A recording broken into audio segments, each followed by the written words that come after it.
Hi, everyone. Welcome to today's event. I am Nili Gilbert, the Vice Chairwoman of Carbon Direct, and it's great to have you here. At Carbon Direct, we're combining science, capital, and technology to deliver quality carbon dioxide management at scale. And this means working every day to drive exactly the kinds of climate solutions that we'll be talking about together in today's event. We're excited to welcome a diverse group of leaders to this gathering today. Leaders from business, policy, finance, media, civil society, academia, and the arts. Carbon Direct is built and runs on the premise that cross-disciplinary approaches are needed to truly tackle the climate challenge. And today's group really reflects that. For this reason, we want to encourage a community experience and conversation in today's event. And so we welcome you to add your reactions and questions over Slido at the link provided, including your name and affiliation so we know who you are. Throughout this event, we'll be selecting questions from that exchange to address to the speakers. It's now my honor to welcome renowned author Kim Stanley Robinson to join us. Stan's books reflect not only extraordinary science fiction, but help us to imagine the economic and social futures that we may have ahead. Several of his books have focused on climate change, and his work has really galvanized the climate community in how it helps us to grasp the challenges that we have ahead. As all of you know, most of these are leadership challenges, which is why conversations like today's are so important. With that, it's my honor to welcome Stan to the virtual stage. Hey, Stan. Hi, Nili. It's great to see you. Thank you so much for being here with us today. It's my pleasure. Thanks a lot. So, Stan, as you know, many of us are big fans of your recent book, Ministry for the Future, which is set in the near future as society is forced to pursue increasingly ambitious projects to address emerging disasters from climate change and the related social unrest that emerges. You've also written books that range into more fantastical, imaginary scenarios like traveling and settling Mars. But Ministry for the Future is classified as hard science fiction because it's based on real world scientific accuracy, solutions that we know about today, rather than imagined technologies or theories. Can you tell us more about what the experience is like of writing science fiction in this style, about a future where the technologies already exist? What changes in the nature of your author's imagination and craft when writing in this style? Well, I would say that there are three zones of science fiction that you've already identified two of them: near future science fiction and then far future science fiction, sometimes called space opera, where you're zipping around the galaxy using effectively forms of magic. And then there's a middle zone, which I call future history, 100 years out, 200 years out. I've worked there a lot. That is an interesting in between where you try to stay realistic but show long-term ramifications. A very useful zone of science fiction that you don't often see. But Ministry for the Future, like you noted, is near future science fiction. It describes the next 3 decades starting now. And I'd say what happens really is it becomes a kind of realism that I feel like when I'm doing a thing like Ministry, I'm writing about our present and simply pushing a few elements, maybe turning the dial of time into the future. And the trick there would be for readers to be reading along thinking, yes, I know this phenomenon already, and then not notice the slip into the future developments that I want the novel to be describing, a sort of seamless shift from present into near future that leaves the reader with a feeling when they come out of the book of maybe mild disorientation or even visual dislocation. Oh my gosh, I'm coming back into the present from a future that I believed in. And that's the important effect that I wanted. And so this is why I've been saying that science fiction is the realism of our time. We're in a situation where history is changing so fast that if you want to catch the feeling of our current present, You need to write near future science fiction to capture the feeling properly as a literary effect. So that's what I tried for in Ministry. And some problems accumulate from that we can talk about in a bit. But I want to revert to this one thought that near future science fiction is the realism of our time. Mm, thank you for that. You've also written a number of other works on climate change, such as New York 2040 and the book 2312. In 2312, you reflect on the longer term effects of climate change, as you were just describing, this longer term science fiction. And in that book, there's a period called the dithering from 2005 to 2060. So the time that we're in now, which then reminds us of the period leading up to the disasters in Ministry for the Future. And this is very cautionary, I think, for leaders about the real world experiences that we're pushing through today. Can you tell us more about the dithering, and how we as leaders might shape our actions today as we learn from the tales that you're putting before us in these books? Yes, and thank you for that. And 2312 is indeed that middle zone, 300 years out in the future. It was almost a prompt or an assignment from my wonderful editor, Tim Holman. Give us a world 300 years out. What could it be like? And I took that prompt and ran with it. Now, some weird things happen at that point. We can't really imagine 300 years into the future very well. And so what happens is you kind of elongate historical processes to fill the intervening 300 years so that when writing in my world, you can look back to the 2012, which is when I wrote the book, and imagine that that much history has happened. Also, writing the book in 2012, we weren't making much progress compared to now. So I would say now that the dithering was 1990 to 2020, 30 years of dithering. We're not going to be dithering in the next 60 years. The combination of climate change and the pandemic as a slap in the face has accelerated everything. And even the timelines in Ministry for the Future are now all wrong. There's a sentence in Ministry that says that the 2030s were zombie years. Not going to happen. It was 2019, it was 2016 through 2020 that were the zombie years. So I guess what I'm saying here is that the dates in science fiction, at least mine, are somewhat notional and metaphorical. They make room for events to happen, but reality is going faster than I can even imagine it. So what I think now, and this is an encouraging thought, is that the dithering is over. And when I wrote about that in 2012, I was in a more pessimistic frame of mind in some ways than I am now, even though we really only began to accelerate with the slap of the pandemic. That's really encouraging and positive to hear. I hope that you're right. Certainly, for the leaders on this call, we're not dithering.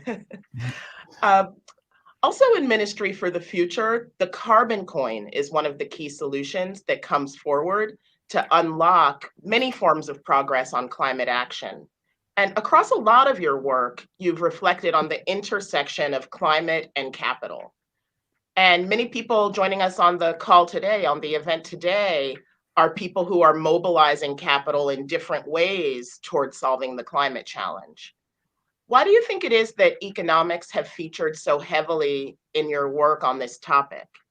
What reflections would you share with us about the intersection of economic solutions and the future ahead? Well, it's a good question, and I think it goes to the crux of things. We have the necessary technological innovations to uh, dodge the mass extinction event and come into a balance with our biosphere already. They can all be improved, but they're there already. So the crucial question becomes, can we figure out how to pay ourselves to do it? And I mean by paying ourselves to do it, that capital gets invested in green work instantly, no matter what the old-fashioned highest rate of return might be. And with that kind of investment, you get human labor, and we need millions of hours of human labor devoted to clean energy, carbon drawdown, and getting in balance with the biosphere. It's simply a full plate of work, but we need to pay for it because people can't do that for free and still survive. So then economics becomes the heart of it. And I've been exploring in Ministry for the Future, but also in New York 2140, um, effectively a kind of a government stimulus is stimuli similar to a Keynesian stimulus of the 1930s, sometimes called quantitative easing since 2008. These are all variations of the general idea, and I know that each name is a little distinct in what it's describing. I want to emphasize here that the carbon coin, as in my novel Ministry, um, is not a cryptocurrency. It's fiat money authorized by the central banks of the world. And so recently I've been quoted saying that I wish I hadn't had blockchain in Ministry for the Future. What I mean by that is I wish I hadn't named older technologies for cryptography for money, that in the future there should be more efficient methods of coding. And I don't want to be associated with private crypto or with Bitcoin in particular, which is a horrid carbon burn and therefore a kind of a scam on all of us. So it's fiat money that I think we need. In other words, real money, the US dollar and all of the other currencies of the world backed by the central banks and invested.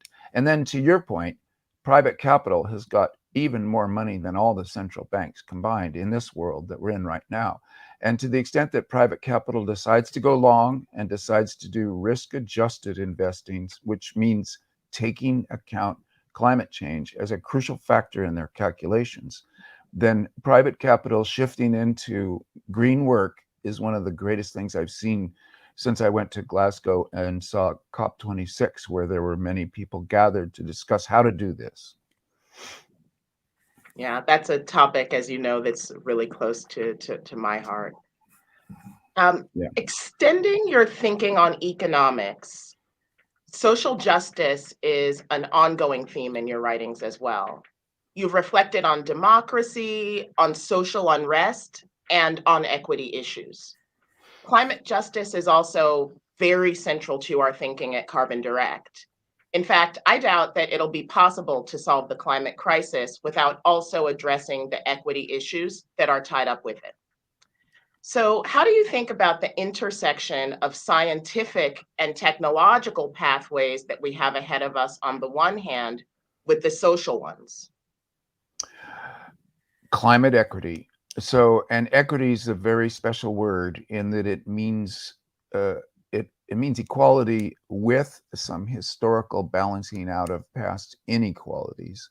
So it isn't just saying we'll start with equality right now. Equity means that there is some restitution for past crimes and a balancing amongst the developed nations, which were often colonial nations, and the developing nations, which A, were often hammered by colonialism, and B, are often where climate change is going to hit the hardest.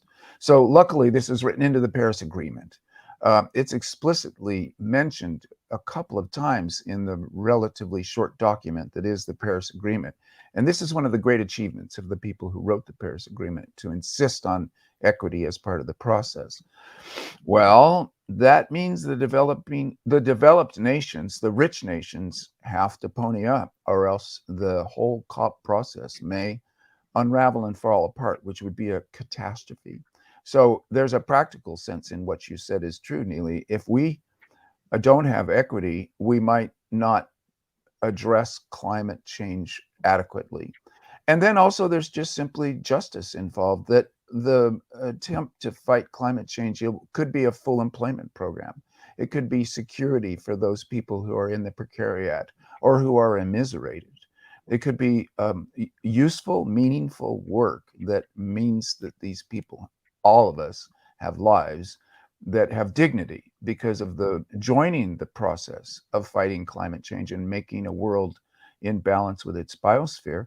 That needs everybody involved and bought in. It can't be that a small a group of powerful scientists and rich capitalists combine, and the rest of the world just watches. It needs to be a total effort for it to work at all.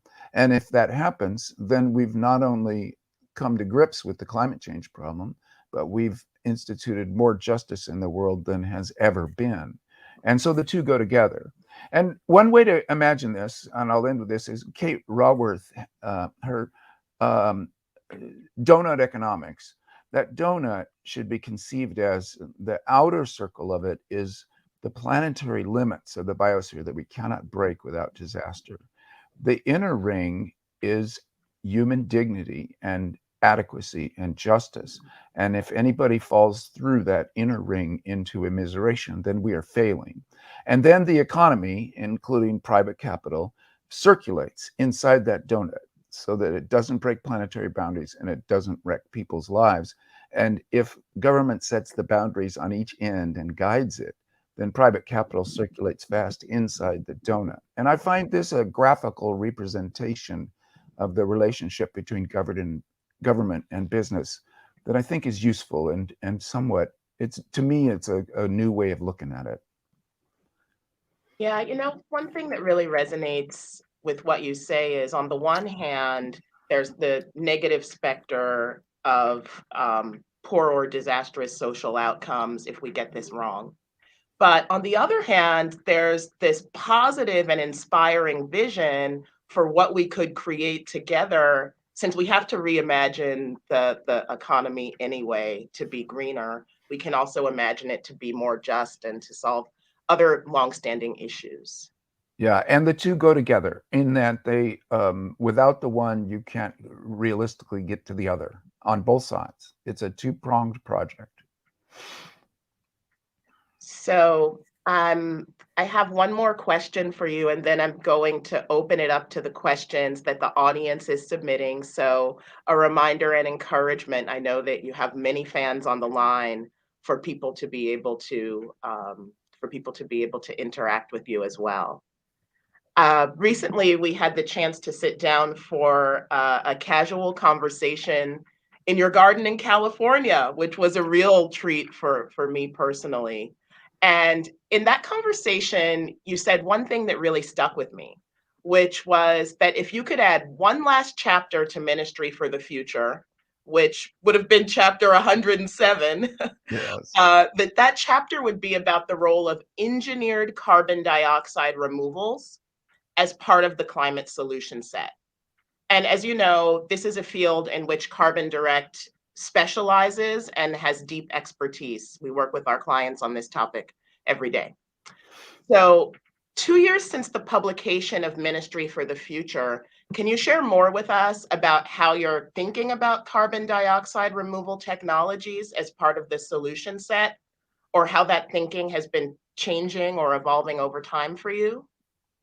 Sure. And yeah, that was a lovely sunset out in the garden with you and Julio. Yes. Um, this I would add 3 or 4 or 5 more chapters to Ministry for the Future if I was writing it now, and I wanna say that 2019 was a darker time. I was in a worse mood, and I was working fast. And I guess what I'd say now is it's pretty clear that with the best will in the world, and I think that will is growing, we are still gonna have too much CO2 in the atmosphere as the 2020s go on, even as we flatten out our carbon burn. And there'll be a need for years to come, maybe even decades, to be drawing down carbon. So, okay, there are natural methods that do that. And everybody knows them: reforestation, regenerative agriculture. But there's a limit to how much we can do using natural methods. As powerful as they are and as easy as they are compared to making machinery, there's only so much reforestation we can do before we've run out of land. There's only so much carbon we can put in the soil before that soil is maxed out, etc. Mechanical drawdown is going to be like solar power. It's going to get cheaper. It's going to become an industry. We're going to need it. And the CO2 is going to be billions of tons of it. It'll need to be bonded to buried underground, bonded to rocks, used for construction materials. It gets very exciting that we might be able to draw CO2 out of the atmosphere and then put it to use in ways that will prevent future carbon burn. And so I've learned a lot more about it since I finished ministry, and I've seen the way the world's going. The promises that we're making at the COP meetings every year are intended to be ratcheted up by design. Each year make stronger promises. And so hopefully we will catch up to our own promises. But in the meantime, the CO2 drawdown is simply going to become a necessary industry. And again, at that point, carbon quantitative easing, since nobody really wants billions of tons of dry ice, it's going to be like a sewage system. It needs to be the public hiring private businesses to do this stuff for the good of the public, like a stupendously big public utilities district. And this is one of the utilities. It's going to have to be built out.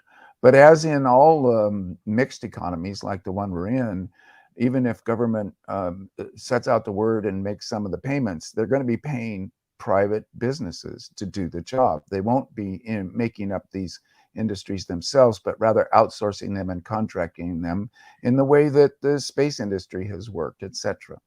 So there you have it, chapter 107. We got a new industry here that is going to be needed, and therefore we are in the first moments of something quite big and very important for us getting back into a balance with the biosphere. Yes, yes. Thank you for those remarks.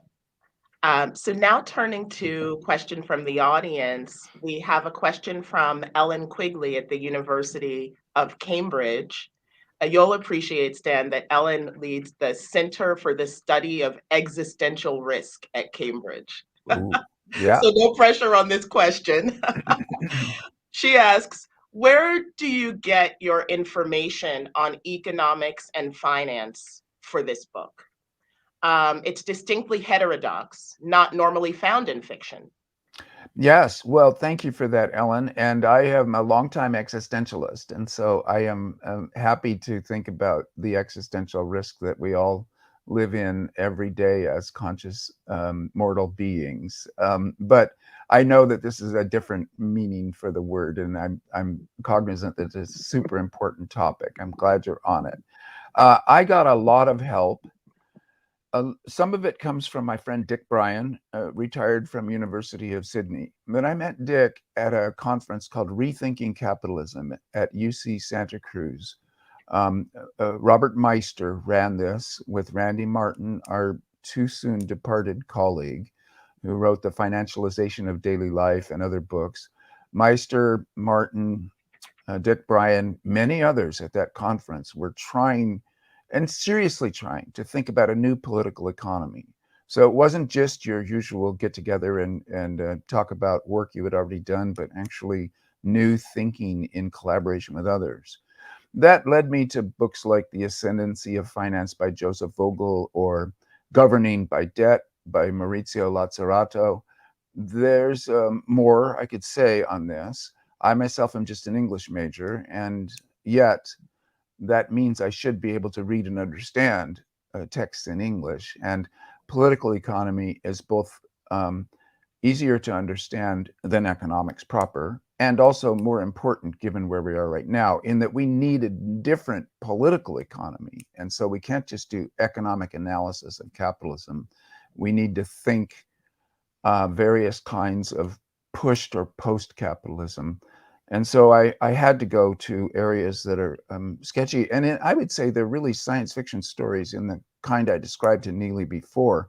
They are near future science fiction, but focusing in on the necessary changes in political economy for the world.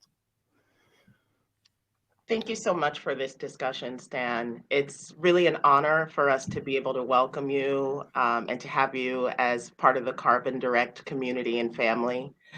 We're looking forward to continuing this conversation into the future and continuing to learn from you. Thank you, Nili. And I'm looking forward. I am going to watch the next two panels with huge interest and come back at the very end. So thank you. Thank you so much. We're looking forward to your closing remarks. With this, it's my pleasure to pass the stage to my colleague, Dr. Julio Friedmann. He's the Chief Scientist and Chief Carbon Wrangler here at Carbon Direct, and he will be interviewing Nancy Gillis from World Economic Forum. Welcome, Julio. I'm so glad to be here. Thank you, Nili. And what a treat to hear Stan's comments and to share some thoughts today, not just with the audience, but more importantly with our remarkable guest here, Nancy Gillis. Nancy is the lead of the First Movers Coalition at the World Economic Forum and has extensive experience in private industry, in a great many other actions. We're delighted to be able to have her here on our stage today. We encourage those in the audience to send questions in through Slido, which we can then share with Nancy to get her position and her thoughts. Nancy, welcome. It is such a treat to have you here. Great. Thank you very much. I love the opportunity. And wow, what a great start to this hour, having that conversation with Stanley and Nili that just prompted so many thoughts and such excitement in myself. So hard act to follow, but I know, Julio, you're the one who's going to moderate this, and I'm going to do my best to be even closely as interesting as Stan was. Oh, pish posh. I'm already hanging on every word. In that context, I'm hoping you could start by just sharing a bit with our audience about the First Movers Coalition, its goals, its founding vision, and how it can bring some change into the world. Stan had outlined a whole set of actions which are pending in his thinking, and the First Movers Coalition looks quite a bit like that. Well, thank you for the opportunity. The First Movers Coalition, you're going to hear a little bit about what our theory of change is that does align with what Stanley was talking about. But let's just back up for a moment. You know, the world that we're facing today, in that world, nearly a third of the global emissions are coming from heavy industry. So the manufacturing of steel, cement, or aluminum, and from long distance transportation. So that act of moving materials and goods and people around the world using planes, trucks, and ships. And for example, when people think about, well, why is so much emissions coming from these sectors? We frequently call them the hard to abate sectors. It means that it's hard to actually stop the emissions in those sectors. Well, why is that? Well, let me give you an example here. So for steel, which everybody understands and is pretty important to our economy, to make steel, you're going to have to heat iron ore up to about 1,700 degrees Celsius. And with the current processes we use to do that, for 1 ton of steel, we're producing about 1.8 tons of carbon dioxide. And we need to reduce that carbon impact. Right? That's what we're trying to do when we're talking about decarbonizing hard to abate sectors. That's an example. Now, there are technologies that can reduce that amount of carbon, things like running the facility that's doing this heating of the ore on green hydrogen, or actually capturing the carbon that's coming out of that facility, capturing at source. But these technologies, they're not yet commercial. And that's actually one of the problems. Not yet commercial, meaning that there's a limited supply. And if you're going to use them, you're going to be paying a price premium. And so what we're trying to do is we're trying to figure out, how do we make them commercially available? And how do we reduce that price premium? And so one way to do so is to show that there's a market for them, a significant market, right? And that's actually what the First Movers Coalition is trying to do. It is leveraging the purchasing power of companies as a demand function to create a market for products and services that use these decarbonizing technologies or clean technologies. We want to pull these technologies forward fast by 2030. And we want to do it in 7 what we call hard to abate sectors: aviation, aluminum, concrete, chemicals, shipping, steel, and trucking. Now, for those who may already know the First Movers Coalition, you're going, 7 sectors? I thought there were 8 sectors. And you're right, there is an eighth sector, carbon removal. And it's because we recognize, as we just heard, that while we do have to focus on decarbonizing or reducing, right? There's also too much already out there. A recent IPCC report says that we're beyond the point of relying purely on reduction. To keep to 1.5 Celsius pathway, we're going to need to also remove existing carbon.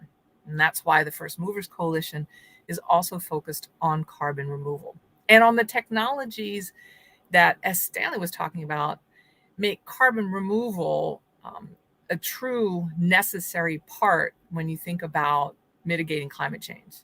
It's those technologies, not the natural solutions, which are worthwhile, but it's the engineered solutions. And it's the cutting edge engineered solutions, ones that have a durability of 1,000+ years. So actually pulling it out and holding it for 1,000+ years. That's when we think about the carbon removal sector in the First Movers Coalition, how we define it.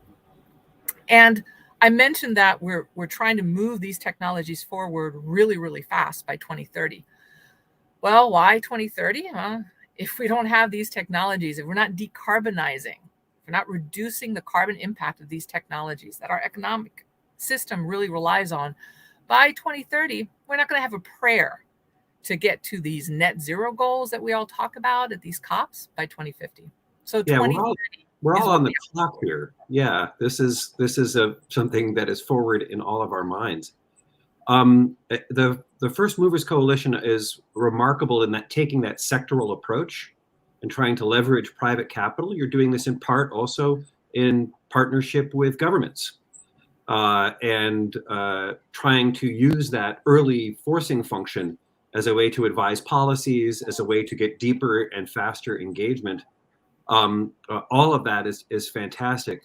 Let me just quickly say, of course, we are thrilled to be one of the implementing partners among four for this CO2 removal effort, and look forward to sharing more news with you and with others as it comes forward.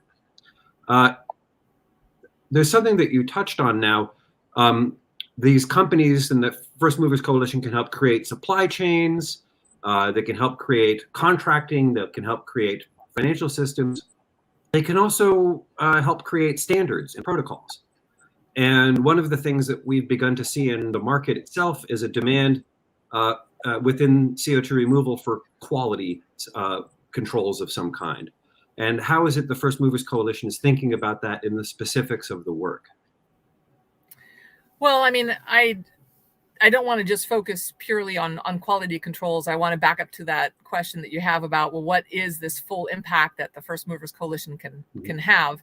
I mean, what I described in my opening comments is basically, we're trying to bring that near future that Stan talked about to be the now future, right? To have those technologies be now. But there are additional benefits that FMC is focused on creating. One of those is that, I don't know about you, but just trying to track what is going on and who is doing what, right? The dithering has stopped, but now it's like this absolutely fast forward catching up that is catching everybody by surprise. Not that it should have. It's not like we haven't been talking about this for decades. But what's happened now is you've got a lot of initiatives. And one of the things that the First Movers Coalition is doing is we're not trying to recreate the wheel. We don't have time for that, nor is it necessary. We're trying to leverage industry engagement that they're having elsewhere as well. So we're working with a lot of the associations and the initiatives that are out there for the sectors that we're covering. These are things like Steel Zero or Clean Skies for Tomorrow, or even the Global Cement and Concrete Association. Working closely with them, we're not, we're making a point not to recreate the work that they're doing, but to that conversation you just had of standards and baselines and where are we trying to go, we're actually subsuming those into what FMC is doing as well. So when we talk to companies and we're saying, listen, you need to be a demand function, you need to actually sign up for a commitment in each of these sectors where you're saying you're going to buy something that we're leveraging the standards or the baselines that those other organizations are putting forward within us as ourselves. So we're really maximizing the investment that industry is making. We're also doing two other things. You mentioned governments. Well, governments are important. And at Davos, which we had in May, which I know for those who may know the World Economic Forum, we have an annual meeting every year. Many people know that as to where that meeting happens. It happens in Davos, Switzerland, so it's been called Davos for short. And because of the horrible aspect of the pandemic, we did move that meeting, which was in person this year, from its normal January timeframe to May. So we actually just had it. And there we did a number of announcements. One being that when we first launched the First Movers Coalition, which was at COP26 November of last year, we launched it in partnership with the US government, right? At Davos, we're excited to be able to say that we were joined by 8 additional governments. What does that matter, right? Why do governments matter to this? Well, because they create this enabling environment for these technologies to be pulled forward. And we need a maximum enabling environment. We need new policies to be created. We need policies to be modified.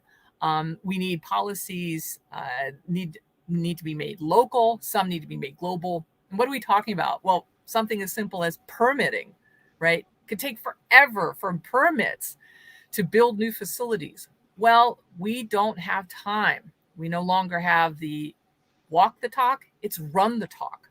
So that's definitely something we're focused on. And last, if that's not enough, we're definitely bringing the conversation from one to the many, in the sense that we've been celebrating individual companies' actions. And thank goodness that somebody was stepping forward, right? But it's no longer possible to just have one company really make the forward movement in the time frame that we need. We need many. In fact, we need value chains. And so what FMC is doing is providing a platform when these companies come and join. They're making these demand commitments. The demand commitment is really powerful, right? It's stimulating that market. It's pulling forward those technologies. But it's also allowing conversations to happen in that sector amongst value chain players. And that's really important, because you can't do this on your own without bringing your supplier. And if you want to be successful, you got to bring your customer with you as well. So FMC is really looking at this from a value chain perspective. And I think these are things that make us very unique and this initiative very powerful. Marvelous. Couldn't agree more. And again, the science and the economics are compelling for the kind of arrangement you've put together. I do want to mention again the most recent IPCC report and what a departure it was from the AR5 summary in 2014 about the necessity and the urgency around all mitigation, including CO2 removal. Before we go to Q&A, I do want to ask one other very brief question. And it's one that Nili had touched on earlier about carbon management technologies and pathways also being an opportunity for both economic development and social justice. And I know that this is central to our thinking, but also to the World Economic Forum. If you just talk on that briefly, I think our audience would appreciate it. Yeah, well, when we talk about decarbonizing sectors, what we're talking about is change. In this particular instance, we're talking about the pulling forward of technologies and using those new technologies or approaches either in the manufacturing processes or actually in making new products, right? So making new trucks, making new ships. And change can be both positive, if meant to be, or it can also be necessarily negative. And so when we're decarbonizing these materials and transportation sectors, what we're wanting to do is we want to look at the opportunity. What we want to do is we want to, when you're thinking through aviation, if you are building sustainable aviation fuel plants, how about we do that in countries that would benefit from that economic development? And how about we do that in countries where they're the ones most likely to actually first suffer the impacts of climate change? Talk about a little bit of justice there. And how about, instead of abandoning facilities, how about making sure that we're able to allow them to actually retrofit? And how about we bring new economic entrants into this? How about we leapfrog, right? Just like the African continent did with telecommunications and going to wireless and not investing in landline. how about we leapfrog to a non-carbon economy in these sectors and make this an opportunity for new entrants in some of the other countries. So I think from an F&C perspective, we are really trying to go into this with an awareness of both equity and justice, and to make sure that as we talk with these 9 governments who've now joined us, or the 55 leading companies who are part of the initiative, that they're thinking about this as well. Marvelous. We're going to go to questions, and I think we have time for 1 or 2. The first question from an anonymous input was, can you elaborate on how FMC can enable that these high integrity carbon removal supply volumes will be realized practically in real on the ground projects? Yeah, well, you mentioned that Carbon Direct is one of our implementation partners for this particular sector. And one of the ways that we are seeking to make sure that when a company steps up and says either a volume commitment in carbon removal or a financial commitment, the volume commitment being one in which we're hoping, 50,000 tons, and the financial commitment, 25 million. Not saying that the same are synonymous, but we think that those actually will be the demand driver. We make that commitment available. We get those companies to sign up, but we also sign up those implementation partners. So, Carbon Direct, how are you going to make sure that this actually happens? Well, watch this space. We actually have a number of exciting announcements that are still being baked. We don't want to share too much now, but hopefully within the next few months, and certainly before COP27 or the next World Economic Forum, we hope to be able to share publicly some of what we have going on the ground. I do want to ask you one last question while we've got the time. This again from an anonymous questioner. What if people are interested in playing a role in CDR and CO2 removal? What do they need to know? Where do they start? Do they go to your website? Do they go to the IPCC? Where can they go? No, I mean, if they're interested in playing a role in the sense that they are a company and, as I said, they're doing all that they can to reduce first. I mean, with, all awareness, we need to reduce as much as we can. So be looking at what you can be doing to reduce the activities that you're currently engaged in. But at the same time, do think about what is possible for you as far as carbon removals. And if you are interested in being a leader in the space, if you want to run the talk, then talk to the First Movers Coalition. We do have a website, does have an email address, and that email address starts with a Nancy, a dot, and then a Gillis. That would be myself. I'd be more than happy to share information about the initiative with you. And I just want to say, I mentioned that there are now 9 governments that are part of this initiative, but it really wouldn't have actually happened if it weren't for the first government who joined us in partnership with the World Economic Forum at COP26 to launch the First Movers Coalition. And that is the US government. And in particular, it is the Office of the Special Envoy for Climate, Secretary John Kerry. We're always very grateful for that initiative, that push, and that support. Well, this has just been marvelous in every way. Thank you so much for your generosity of spirit and thought, as well as giving us your email address. And look forward to getting input from that. And also look forward to our next session in which Mira will talk to our founder, Jonathan. Thank you again for your time and interest. And we will pivot now to our next speaker. Mira, take it away, Dr. Atria. Thank you so much. And thank you, both Julio and, of course, Nancy. So from discussing the First Movers Coalition and the public-private partnerships that we need to move the needle on climate action, we're now going to focus on the state of the carbon market and what individual firms can do to progress the carbon management industry. My name is Mira Atrea, and I'm a senior science advisor at Carbon Direct, following a PhD in chemical biology and over a decade of experience working in sustainability. I lead Carbon Direct's presence in Europe. It is my great pleasure today to introduce Mr. Jonathan Goldberg, the founder and CEO of Carbon Direct. John has a background in energy investing and institutional asset management with a further focus on climate change. He's on the board of the Center on Global Energy Policy at Columbia University and is an advisor to the Lawrence Livermore National Laboratory's report on negative emissions. Thanks, Mara. Thanks for the introductions and the conversation so far today. And I think after today, I hope we can say that we're the first post-dithering firm. It's a very framing from this morning. Absolutely. So our audience today includes leaders from finance, business, policy, amongst others. How should they be thinking about their roles in addressing climate change? Yeah, I really liked what Nancy said in the previous session about the sort of all of the above approach, not just within business, but policymakers, science, businesses, everyone.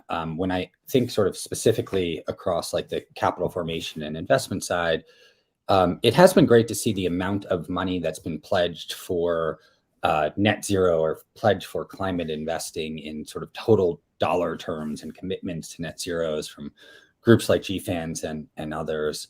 I think the one sort of point of caution, or at least where we're seeing the market today, is, and again, this came up in Nancy and in Julio's talk, the amount of capital that's been devoted to the biggest sectors is not proportional. So we've seen about 80% of the capital devoted to climate-related technology go to areas that only have about 20% of the emissions.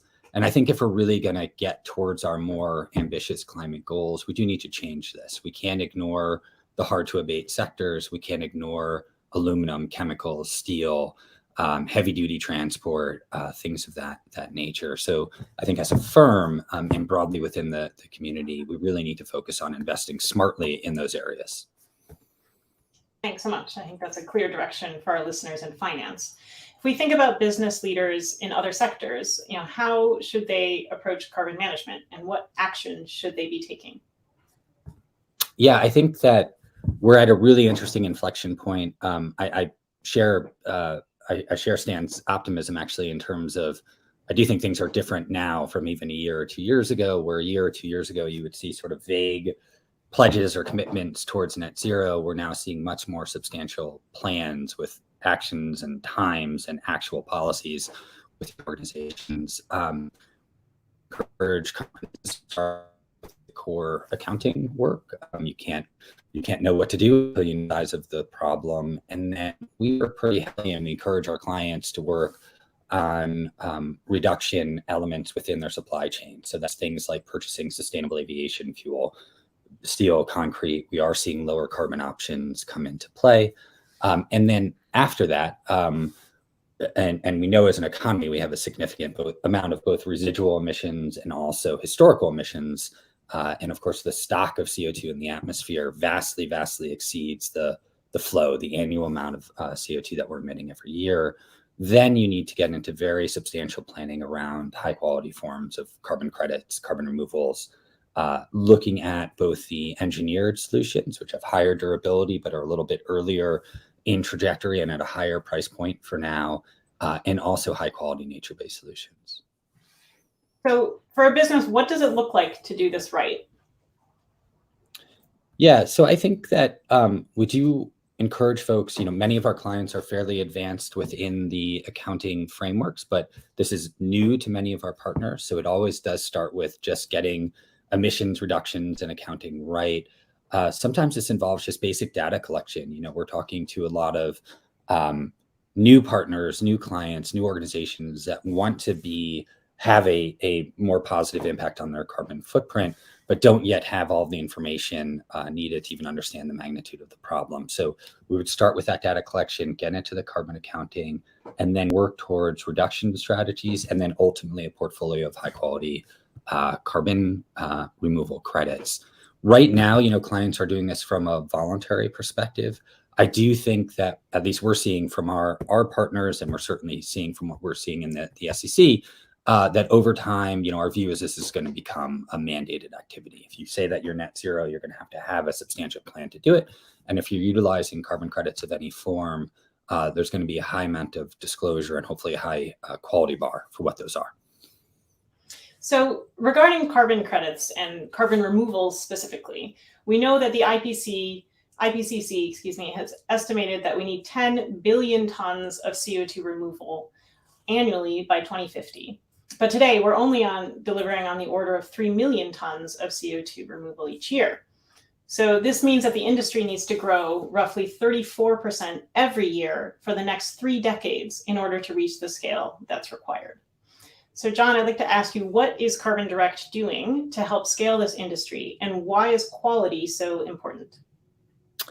Yeah, it's a fairly astronomical task. I mean, this really is one of the founding principles of why we started the firm, is looking at 10 gigatons per year, which is double the amount of stuff moved by the oil and gas industry every year. This really needs to scale very, very quickly. I think we'd emphasize a couple of core principles. One, you do have to start with the science. Carbon removal is something that needs to be very bound to actual carbon accounting, and it's very different in each vertical. It is why, at our firm, folks like yourself focus on bio-based pathways and really understand the science pathways of those solutions. Julio and team will focus on direct air capture, and then we'll have a full effort really understanding nature-based and reforestation experts. If you don't bring that technical expertise to the fore, you're going to end up scaling the wrong solutions that don't deliver the right climate benefits. I'd also harken back to something Nili said at the beginning of the conversation. We do have the chance to kind of start this industry right and start it right from the beginning. So issues of climate justice should be embedded from the very beginning, particularly around land use changes on the nature-based side, to make sure that those are done in an appropriate way.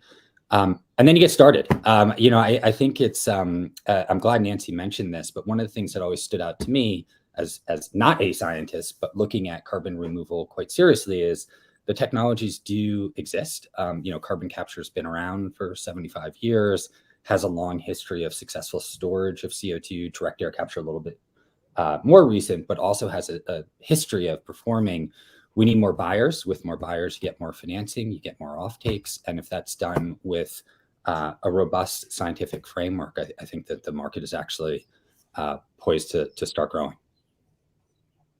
Fantastic. Thank you for that. And with that, I'll invite our listeners to ask any questions.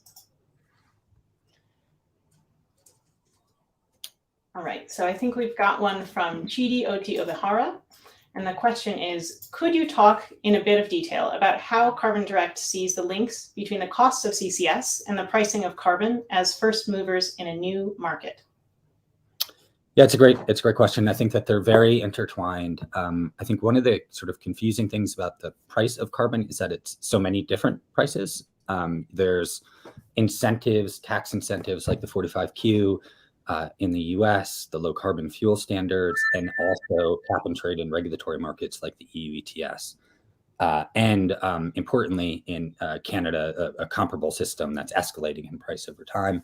All of these systems and all of these prices are very important for CCS, so both point source carbon capture and also carbon removal. I'd say the most immediate thing that we're seeing is within point source capture, which harken back to those hard to abate sectors, cement, steel, where with the price of carbon broadly increasing on a global basis and the price of carbon capture broadly decreasing as technology scales, we're seeing quite a lot of activity in the cement space where companies are retrofitting carbon capture onto their existing facilities and new facilities because they're able to make an economic return. They can capture CO2 at a price that's lower than the prevailing carbon price. That's a huge incentive to help decarbonize really hard to abate sectors. We are starting to see some overlay within the carbon removal market. I'd say broadly, as a general rule, the price of carbon globally isn't yet enough to really help scale the carbon removal market. That's why the voluntary market's playing an important part right now. I do hope over time you'll see a convergence where the regulatory price of carbon increases, the cost of direct air capture and other types of carbon removal decreases, and you could see a little bit more of an intersection between those two markets because we'll need that for carbon to scale. Voluntary carbon markets on their own are not going to scale to a 10 gigaton per year challenge. We absolutely need policy support. Got it. Well, given time, coming up next, we're delighted to have Stanley Robinson returning to the stage to deliver closing remarks. So over to you, Stanley. Thanks very much, Mira. And it's been wonderful to listen to the other speakers. Thanks to all of them, and to Carbon Direct for organizing this. For me, and I think for anybody watching, what is wonderful here is the excitement of action. And I mean effective action, because we need it so badly, and now we're seeing it happen. There's the old saying, necessity is the mother of invention. And we have the necessity. It's nice how many of the old sayings are properly gendered, by the way. And you do risk assessment, and risk assessment breaks down into how likely is the bad thing to happen, and then how bad would it be if it does happen. And with climate change, we have a 100% certainty that it's going to happen, and we have the full knowledge that if and when it does happen, it's going to be drastically bad. So risk assessment is no longer in order here. It's an all hands on deck situation, and it's been analyzed and broken down in ways that the other speakers have described, especially John running the numbers on how much carbon needs to be drawn down per year to match the goals in mind. And he also mentioned the SEC building new regulations for industries that will make carbon drawdown a kind of necessity, and therefore that's going to generate the funding to do it, because as Keynes once noted, we can afford to do anything that we have to do. So land use is part of this, and I want to emphasize how much it's a all hands on deck. And so we have reforestation, we have regenerative agriculture, we have a different ways of ranching, also wildlife corridors. The 30 by 30 plans that are now robust and going are going to create an opportunity for our wild cousins on this planet to avoid extinctions. We will dodge the mass extinction event by doing this. And in all of these, carbon drawdown up till now has been a kind of a wild card. It's been called for because the need for it is seen, and yet there hasn't been a whole lot of quantification development or funding for it, but now we're seeing it. And as John said, 10 billion tons per year, 33% growth in the industry every year to 2050. These are big tasks, but now they're real. They're getting underway. It's the excitement of seeing a new industry that is also a necessary, a lifesaver for us here. So I guess I would finish by saying, I want to also mention floating solar power on reservoirs as being one addition to the toolbox kit of dealing with our clean energy, so that we have less carbon dioxide in the atmosphere to pull down later on. Great things are happening all across the board, and I think what happens is they add up to a larger vision, like bricks in a wall, and you can finally see the wall coming into shape of a good response and a good Anthropocene.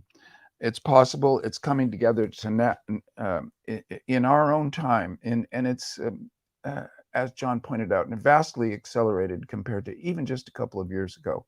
Partly because of the pandemic, partly because of the climate change is already hitting us and hammering us, so that everything, including reinsurance industries and the whole armature of private capital getting thrown into this task, will make it possible. And since it's necessary, presumably we will do it, because the alternatives are so bad. So to get back to the specifics, Carbon Direct is right in the right spot. It's filling one of the gaps in the wall with new bricks, with an effort put together to organize the very necessary work of carbon drawdown in all of its forms. And I'm glad to know that natural and mechanical means are on the docket for this new company. And my congratulations to all concerned. I'm really pleased to be joining it just as a guest and a science fiction writer, seeing that a utopian future and a good Anthropocene is coming together right in front of our eyes. And this is part of it. So thank you.